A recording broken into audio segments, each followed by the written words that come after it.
건강한 하루 보내고 계신가요? 투데이 주치의 시간입니다. 자녀 계획이 모두 끝난 부부가 생활의 만족도를 높이기 위해 시행하는 남성 피임법인 정관수술. 여성의 피임법보다는 간단하고 심리적인 부담을 줄일 수 있다고 하는데요.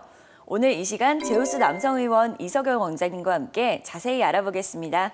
원장님 안녕하세요. 네, 안녕하세요.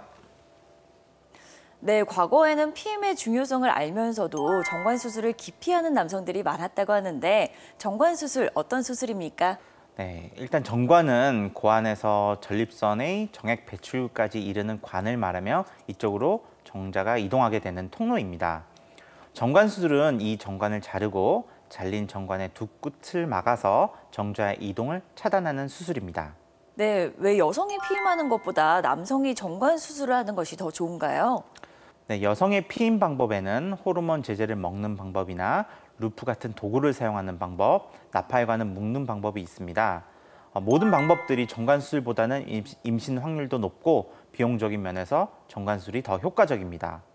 호르몬 제제는 여성의 신체를 변화를 줄 수 있고 루프는 감염 위험도 있고 나팔관을 묶는 건 좀 위험할 수도 있죠. 하지만 정관수술은 간편하고 비용도 저렴하며 빨리 끝나고 안전하고 임신 확률도 매우 낮습니다. 네, 흔히 정관수술을 하면 정력이 감퇴하는 것에 대해서 걱정하는 분들이 많으시던데요. 어떻습니까? 일부 환자들에서 정관수술 후 실제 정력이 떨어지는 것 같다 하시는 분들도 있습니다. 이는 대부분 수술 후에 심리적으로 남성성을 잃어버렸다는 생각에 성생활이 위축되는 경우입니다.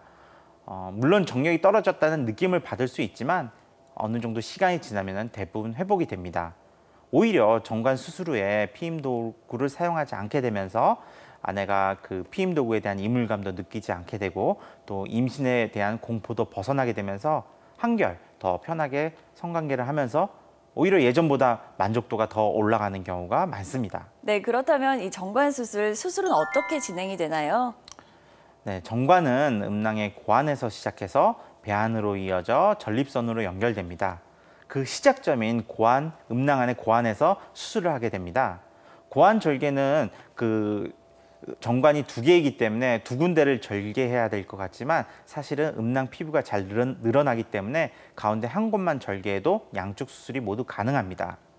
마취 통증도 줄이기 위해서 가운데 한 번만 마취를 하면서 수술하게 되죠.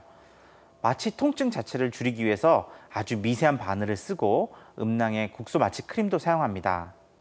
다른 특별한 문제가 없다면 10분 이내에 수술이 금방 진행이 됩니다.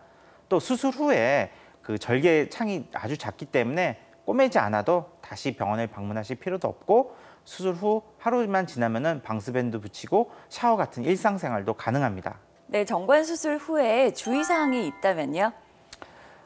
정관 수술 후에 바로 피임이 되는 걸로 아시는 분들이 있습니다.